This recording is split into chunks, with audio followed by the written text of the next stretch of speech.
Hello, friends, and welcome to the Prepwell Podcast. I'm your host, Phil Black. And if you have an 8th, 9th, or 10th grader with big aspirations, like the Ivy League, or military service academies like West Point, ROTC, or athletic scholarships, boom, you've come to the right place. My specialty, my superpower, if you will, is preparing families for these competitive programs. I'll teach you what your child should do, when they should do it, and how you can help. So stick around and prepare to out-prepare. Hello, friends, and welcome to the Prepwell Podcast. Now that we've all had about a week to settle into this new reality, where we are essentially confined to our homes, I wanted to help you make sure that your son or daughter is not, as we joke about in my house, getting dumber by the day. And as funny as that might sound, it's really not that funny. It's actually what can happen if students shut down their learning. Because a teenager left to his or her own devices may actually get dumber by the day if they don't go to school for weeks or months at a time with no end in sight. This is a real problem. We know empirically that this happens over the summer if students don't challenge themselves academically and intellectually. So what would happen if a 2-month summer break turned into a 6-month summer break from school? There's not a lot of good coming out of that. If you're not careful and your child somehow slips through the cracks, i.e. they don't engage in any type of academic work during this downtime, they're going to find themselves very far behind the curve. On the other hand, those students who use this time wisely and productively will end up far ahead of their peers when things get back to normal. So what's a parent to do? Well, last week, my podcast focused specifically on things that your child could do to keep up with the demands of the college admissions process, which are many. And if they did half of the things that I suggested, they would be light years ahead of their peers. So I hope they took some of those recommendations for action. If your child is a prepweller, by the way, rest assured that they have a very easy way to stay on track. They simply should get current on all of their videos. I think at this point there are about 42 videos in their library of videos. And if you're looking for a specific blueprint, particularly for juniors in high school, please listen to last week's podcast. You can also find many of those same details in a recent blog that I just posted about how juniors in high school can thrive during a quarantine. I also published a blog this week that details what 8th, 9th, and 10th graders can do during their downtime at home to be productive young people. And by the way, to check out my blog, go to prepwellacademy.com and click the blog link in the top navigation menu. Okay, this week, I want to give you more specific advice. Because in addition to my twin 11th graders, who are mostly self-directed at this point, and they know their marching orders, thank you Prepwell Academy, I also have a 5th grader and a 9th grader at home who appear to be at a complete loss as to what to do and are having a hard time self-managing. They're getting a mishmash of things assigned to them from their school and their teachers. They're getting new logins. Of course, my 9th grader has all of his Prepwell videos, but they're getting new websites to log into, resources, platforms, and it's not easy for them, or me, or my wife to manage it. And what I've discovered again is that teenagers and kids in general don't do well with long spans of time off with nothing to do. They have a hard time dealing with unstructured time, especially if it lasts more than a few days. As much as they think they want freedom, and they don't want to go to school, and they love days off, and they want a snow day, once the novelty wears off after a few days, they begin to crave structure again. Now, they're not going to say this out loud, because it's often a subconscious need, but it's real and it's there. Kids need structure. They need organization to be the best they can be. But since most of us at this time are not experienced homeschoolers, or at least I'm feeling a bit flat-footed. And many of us are facing this challenge right now. The kids have been home for a week. They've gotten the sitting around doing nothing all day out of their system, and they're looking for structure. They're looking for a plan. Well, as parents, our job is to provide that structure, provide that plan as best we can. So what I've done is put together a very rudimentary skeleton of a daily schedule that you can use with your kids. I use it with my 5th and 9th grader. If you go to my blog, you can actually print out this template and use it with your child. Of course, you can alter it as much as you want. You can make it relevant for your child or your children, depending on their grade and their maturity level and their attitude, their abilities, what resources are available to them. It's meant to be a straw man that's very flexible, but I hope it should at least move you in the right direction. Here's the rationale. I wanted to create a schedule that replicated, to some degree, a regular school day schedule, something that's familiar to them. In my example, in the template, I like kids to start with a real food breakfast. And by real food, I mean non-processed food, preferably a protein, like an egg or milk, and a good carb, maybe some whole grain bread or some oats, or maybe some fruit. I know not everyone has access to a healthful breakfast, but hopefully they'll do their best. I also prefer students to actually sit at a desk or a table while doing their work, as opposed to sitting on their bed or upside down on the couch, like my kids are wont to do. I'd like them to take this seriously, and one way to do this is for them to sit at an actual desk or the kitchen table, whatever it might be. It just feels more official, and they'll get more out of it. In this template, I start quote-unquote school at 8:30 a.m. There's no magic to this number. It just so happens to coincide with when their school actually begins, so I figured it was a good place to start. And I did this because, left to his own devices, my 9th grader would get up at 10:30 a.m. every morning. Now, I understand that teens need their sleep. I'm all about that. There's nothing wrong with sleeping in until 10:30 every now and again, but not every day of the week. And the reason he sleeps that late is not because he's that tired. It's because he feels like he has no reason to get up. That was not a sustainable model and needed to be changed. Maybe on the weekend he can stay in bed longer, but not every day during the week. It's important to keep some structure alive during this downtime. So I break the day into 6 primary blocks, each broken up by 10-minute breaks and snack time and an extended lunch time. Each of these blocks is meant to represent a 50-minute school period. However, I thought it might be a bit much to expect a teenager or even a preteen to focus on their own for 50 straight minutes for all 6 periods, even with the periodic breaks.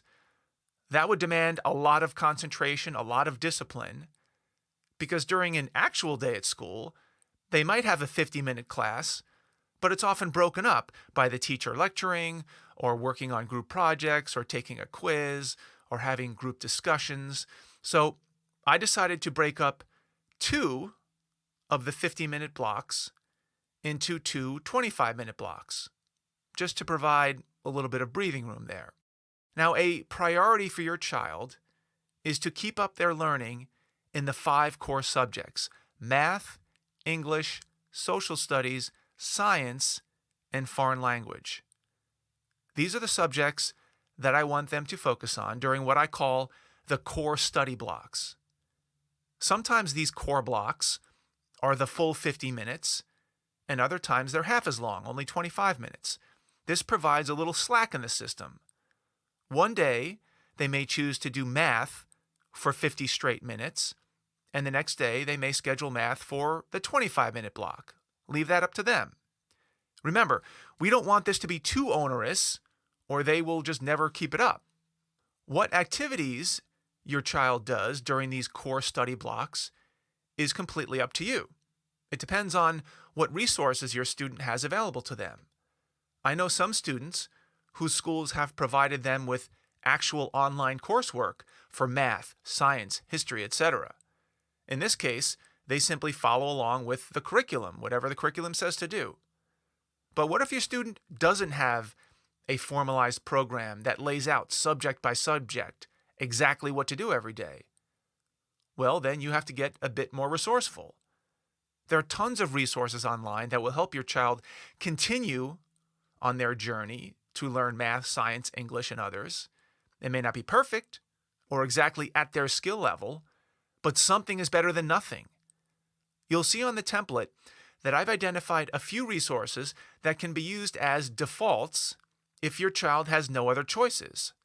For example, if your child has been given zero guidance on how to keep up with math or biology, they can very easily use Khan Academy to supplement their learning. If they have zero guidance on how to maintain their skills in English or history, reading and writing would be great substitutes. Reading any book around the house would count for English study. Writing of any kind would also count for English. This could be journaling or writing a letter to a friend or a grandparent. Again, anything is better than nothing. The same goes for history. Even if it means that your child looks for history resources online, whether it's a podcast or a documentary or an article or a book, this will keep their learning alive. When it comes to foreign language, Spanish, for instance, if they have no other options, they can always listen to a podcast called News in Slow Spanish. News in Slow Spanish is a 15-minute daily podcast that has Spanish speakers delivering current news in Spanish at a very slow pace so that your child can make out each and every syllable.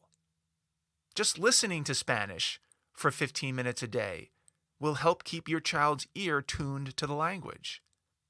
So I would sit down with my child and figure out what are some resources that they can choose from to sustain their learning in the 5 core subjects. Now, it may be a patchwork of suggestions from their teachers or the school district or a friend, along with any other backup plans like Khan Academy. These resources will make up the menu of items that they can choose from to fill in each one of the core study blocks throughout the day. Now, as you can see if you're looking at the template, I also incorporate what I call personal development blocks. You might think of them as enrichment blocks.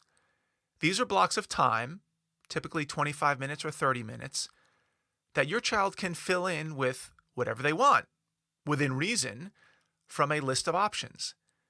Now, it doesn't mean that they can play Call of Duty for 25 minutes straight in every one of these blocks. Call of Duty would likely not make it to the approved list of personal development options. They can do that later on if they want, after quote-unquote school. The bulk of the day should be devoted to actual productive pursuits. These personal development blocks can be filled with a wide range of activities that are meant to be a little less intense than, say, chemistry, but will still help your child expand their horizons. And on the template, I've listed a bunch of options that your child might find intriguing, including, of course, watching their PrepWell videos, journaling in their PrepWell workbook, watching TED Talks, listening to podcasts, practicing their instrument, working on a hobby, drawing, reading for pleasure, and a whole bunch of other things. The key is to keep them working on productive things, but not necessarily on hardcore academic learning all the time. We've got to mix it up a bunch. Of course, you and your child can and should create your own list of personal development options. Again, the ones I've listed are just to get you started. Getting buy-in from your child on this list is a winning strategy.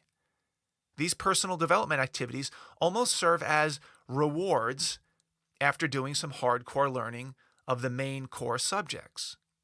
Here's how I like to see it work. Your child takes an empty template, which you can print from my blog, and they fill in the date at the top and all of the blank blocks for the next day. They fill out which of the core subjects they want to be in which of the core study blocks and which personal development activities they want to do in the personal development blocks. For instance, block number 1 is a 50-minute session. Your child might choose math for that, and they're going to do Khan Academy. Awesome. Boom. Done. Block number 2. Block number 2 is half core and half personal development. So your child decides to do English for the first 25 minutes. They're going to read their summer book, and then they're going to play their drums for the second 25 minutes in their personal development block. Awesome. Block 2 done. Block number 3 is a full 50-minute block for core study. They've decided they're going to do biology, and they're going to use Khan Academy to do biology. Awesome. Block 3 is done. And they march themselves through this schedule, and they create a daily routine. This gives them some ownership of their schedule. Of course, you can and should oversee what they've proposed and make sure it looks appropriate, and then let them run their own day. At the end of the day, do a debrief, review what they've accomplished, see how productive they've been, figure out how much work they've really put in, and make adjustments if necessary. And you can see on my template, I end the day at 2:30 p.m. in the afternoon. And the rest of the day is theirs. They can do whatever they want. They can stare at the walls. They can do whatever the heck they want. Of course, we want to get some exercise in there, outdoor activities, some of those things. But if they do this right, they can wring their hands and say, I did it right, 2:30, I'm done. Now I'm on my own time, Mom and Dad. Fine, as long as they're doing it right for the beginning of the day. This is where your ninja parenting skills have to kick in. You don't want them sitting on the couch all day, swiping on their phones, but you also don't want to make this homeschooling experience too demanding. You want to strike a balance. You want to maintain a minimum level of competence in the core subjects, but you don't want to push them too hard. As much as kids seem to want maximum freedom at all times, they will actually, in their heart of hearts, appreciate that you're giving them some parameters to their day. Even if they do half of what they write on the template, it's probably more than they would have done if left completely up to them. So print out that template, have a sit down with your child, and keep their brains going. We do not want them to be a part of the hundreds of thousands of other teenagers who will be getting, wait for it, dumber by the day. That's all I've got for you today, folks. Thank you for tuning in. If you know a parent with an 8th grader, 9th grader, 10th grader in high school that might find this helpful, especially during these trying times, please share this episode with them. You can do that by finding that small box with a tiny arrow pointing up. That's the share button. Click that button and text your friends the link to this episode with a little personal note from you if possible, recommending that they take a listen. If you have questions, comments, or an idea for an upcoming episode, please reach out to me by email. DM me on Instagram, prepwell_academy. Check out our blog, Facebook, or LinkedIn. I'd love to hear from you. Until next week, goodbye, good luck, and never stop preparing.